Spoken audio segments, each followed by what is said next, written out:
So the tax report is basically the GST or the VAT report, depending upon what you have selected here under settings.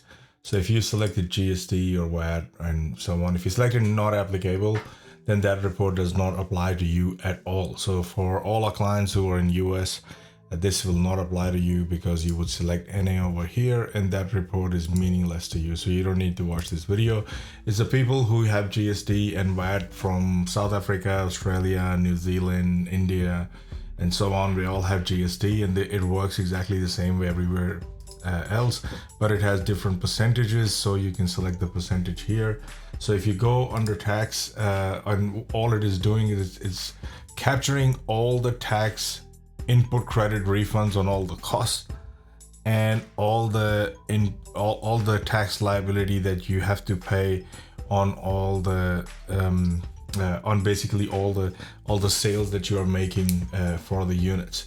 So you'll see that development costs, you will see the refund that will get accumulated from development costs. From interim income, it will bring in any money that you collected on the income itself, which is going to be just a liability payment, because if you are collecting any GST during that period, you will also be paying that GST. You will have to be liable for that GST. And then for commercial units on input credits, on you claim that on your selling cost, but you have to pay that on the sale. Same goes for residential units right here.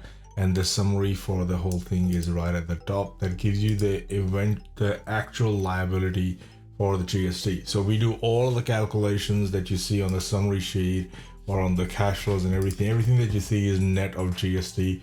It's not accounted for anywhere. We strip it off completely so that you see a true picture of everything without the GST obligations.